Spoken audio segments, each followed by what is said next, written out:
Les invités du Cercle Pierre d'Or, l'excellence immobilière. Ces professionnels construisent l'immobilier d'aujourd'hui et de demain. Rencontre avec des femmes et des hommes remarquables.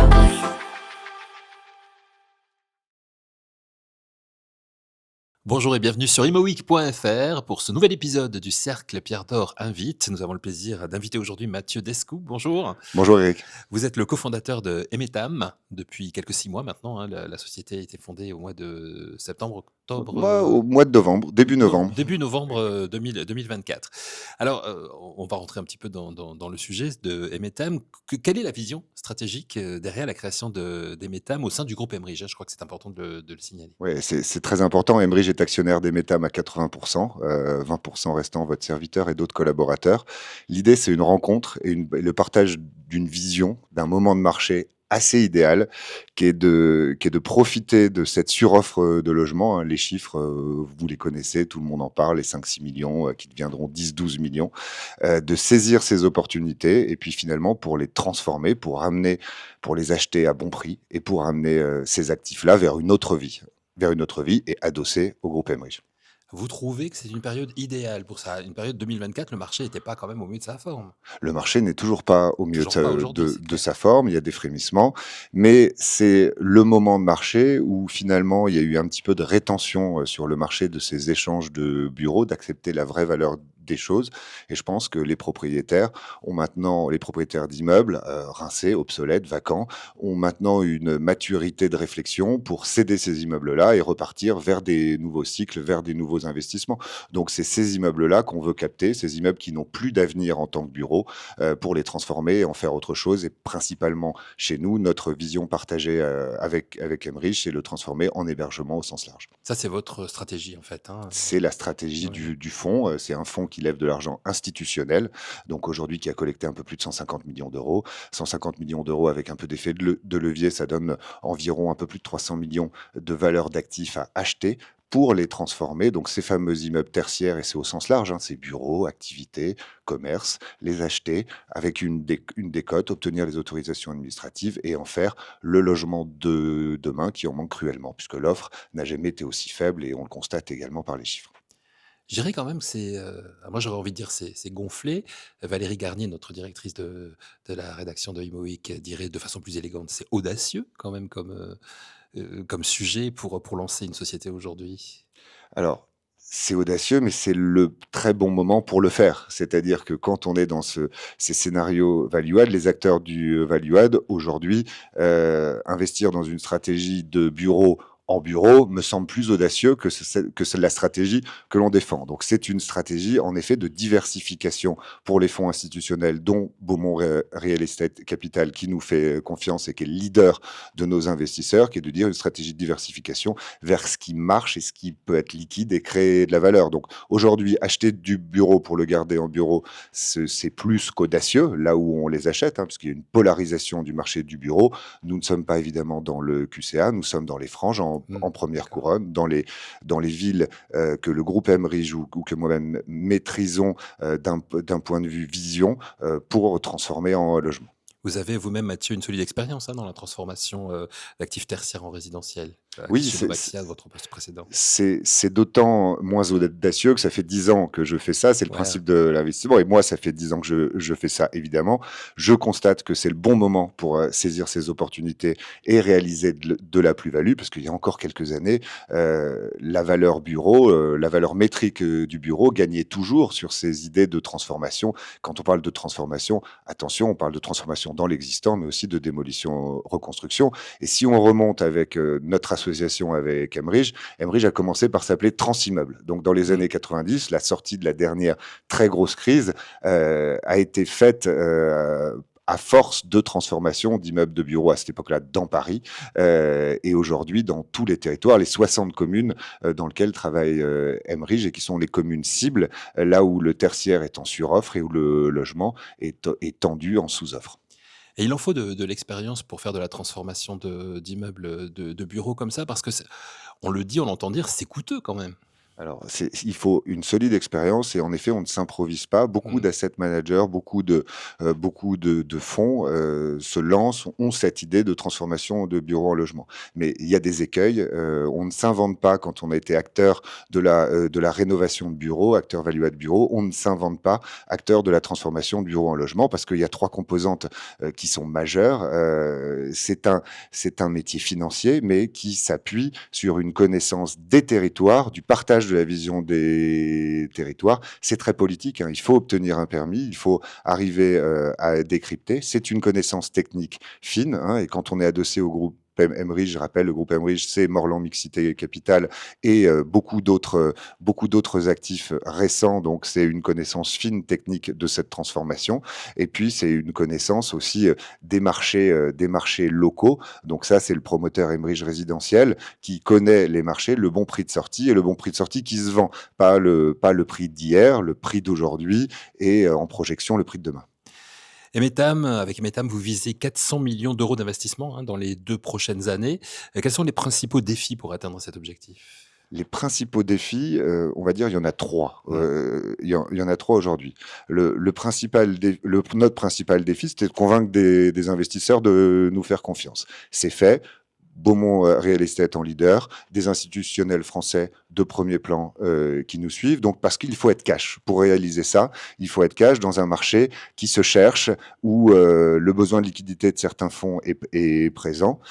Le deuxième, c'est l'acceptation de la bonne valeur et la juste valeur des actifs. Aujourd'hui, on constate encore un écart entre les expertises de marché de ces bureaux-là et la vraie valeur d'échange. Donc ça, c'est à force de conviction, et ça, c'est l'expérience et l'agilité pour faire des offres sur mesure aux propriétaires et les convaincre de céder ces actifs. Et le troisième défi, c'est celui de l'acceptabilité politique. Et donc ça, c'est l'expérience, encore une fois, qui parle. Alors la transformation de bureaux, en logement ou vous l'avez dit, hein, la diversification. La diversification, c'est vraiment la clé aujourd'hui? C'est ce que cherchent les investisseurs, et Mmh. c'est un besoin vital. C'est un besoin vital. On avait des masses d'argent dans les années 2018-2019, l'argent pas cher qui était fléché quasi exclusivement sur le tertiaire.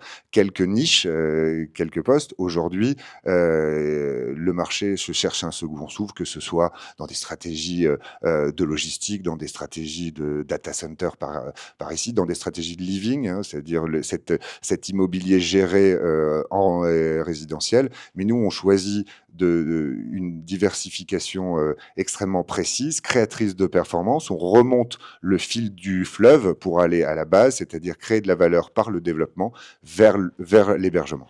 Quelles innovations ou approches spécifiques vous mettez en place avec Emetam pour optimiser ces transformations et y créer aussi de la valeur durable? Alors, créer de la valeur durable, c'est essentiel. On Mmh. essaye toujours de conserver les actifs, mais tous les actifs ne se prêtent pas, et certains actifs, pour créer de cette valeur durable, on va travailler avec des dispositifs qui s'offrent à nous, hein. Donc, le permis de réversibilité sur les immeubles, cette simplification, ce choc de simplification, on l'attend, il arrive. Et puis, il y a des outils qui sont les nôtres, l'article L252.6, par exemple, qui nous permet de s'exonérer des PLU, de travailler dans le volume de l'existant en démolition, reconstruction, pour aller vers des immeubles vertueux, et puis d'y rajouter les 30% de la loi élan supplémentaire. Et ça, on arrive de plus en plus, ça tient à l'acceptation politique, et on arrive à convaincre des municipalités qui perdent des classes, hein, parce qu'on parlait du besoin d'équipement des maires, mais il y a aussi certaines communes, et notamment de première couronne, qui sont obligées de fermer des classes, qui n'acceptent plus de voir un tissu tertiaire avec à vendre, à louer, qui est quand même un symbole du manque d'attractivité territoriale. Donc, on arrive à convaincre que dans un volume capable, on est capable de faire des beaux objets, des objets vertueux et des objets utiles en mixité programmatique pour les communes. Et c'est quoi votre secret pour convaincre? On sait que c'est difficile, hein, convaincre les élus. Le secret pour convaincre, c'est la confiance. C'est la confiance. C'est pour ça qu'Emetam a tout son sens, c'est-à-dire que on a la confiance des investisseurs, on a le cash pour investir, donc pour aller vite. On est capable aujourd'hui de convaincre des maires qu'on travaille sur des projets qui vont enjamber les prochaines municipalités, qu'on aura le temps de réfléchir, puisqu'on aura des propriétaires qui parlent à des élus. Et puis, j'allais dire, quand on est associé au groupe Emmerich, c'est l'expérience. Emmerich est une marque forte, que ce soit en Oui. résidentiel et en tertiaire, et qui reconduit, quand il construit sur une ville, et généralement construit plusieurs immeubles au fil du temps, parce que la confiance est installée, et la qualité, c'est le promoteur de la qualité, Emmerich est au rendez-vous. Donc c'est vraiment l'alliance de cette ingénierie financière et de la solidité d'un opérateur connu et reconnu. Emmerich qui a déjà transformé 244 000 m² de bureaux en logements ces 5 dernières années. Ça a été, j'imagine, un atout important pour se rapprocher d'eux avec Emetam? Et on s'est tout de suite compris quand on Mmh. a discuté avec Laurent Dumas du moment, de ce fonds-là et de la thématique. Je ne parlais pas à un non-sachant et évidemment, ça fait partie, c'est l'ingrédient principal, un des ingrédients principaux d'Emetam avec son équipe, évidemment, mais c'est cette alliance avec Emmerich, c'est la solidité de l'expérience et c'est un atout majeur. Vous l'avez dit au début de cet entretien, Mathieu, Emetam donc ça fait 6 mois, hein, maintenant 6 mois Ouais. d'existence.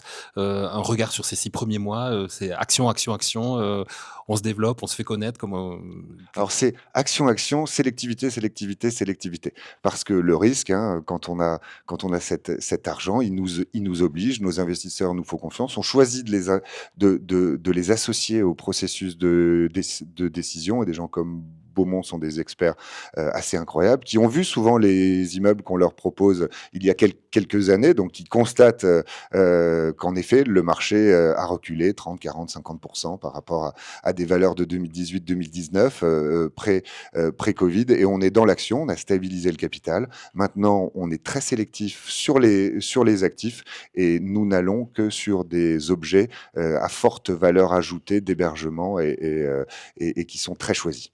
en tout cas, on sent bien l'enthousiasme qui est le vôtre avec cette Merci. société que vous avez cofondée, donc Emetam.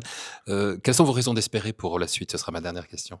Mes raisons d'espérer, ils sont sur la suite de l'hébergement. On constate aujourd'hui que les taux se stabilisent, que les gens apprennent à vivre avec les acquéreurs, j'entends, avec des taux en dessous de 4%, à 3,5%, à 3% sur 15 ans, que les projets de vie dans l'hébergement, on peut les retarder, on peut être attentiste, mais quand on divorce, quand on a des enfants supplémentaires, ben on a ce besoin d'aller en avant. Donc et par rapport à ça, vous avez et tous les promoteurs ont déstocké massivement leur stock qu'ils avaient, mais également le stock futur, c'est-à-dire tout ce qu'ils avaient en permis, en les sécurisant, en les adossant aux grands acteurs de la vente en bloc. Donc il y a une pénurie d'offres, et vous rajoutez le peu de nombre de permis de construire qui ont été développés. On parle d'un record depuis 54. Donc ce qui me donne des raisons d'espérer, c'est que nous sommes dans des communes tendues, prime, sur un marché offreur, et sur les bureaux de vente où on constate chez Emmerich, les choses repartent tranquillement, sereinement. Donc ce qui me donne la raison d'espérer, c'est que c'est le bon moment pour acheter les immeubles, et demain, quand les permis seront purgés et l'offre sur la table, les clients seront au rendez-vous. On est vraiment, dans le groupe Emmerich, résolument optimiste sur la suite. On n'est pas nombreux à Mmh. l'être, mais les indicateurs et l'expérience montrent qu'on a raison de l'être. Ah, ça fait du bien d'entendre un discours positif. Merci beaucoup, Merci Mathieu Eric. Descou. Merci d'être venu nous parler de Emetam, donc toute jeune société qui a à peine 6 mois, au micro de Imo Week. Et bien sûr, on se retrouve très rapidement pour un nouvel épisode du Cercle des Pierres d'Or sur imoweek.fr.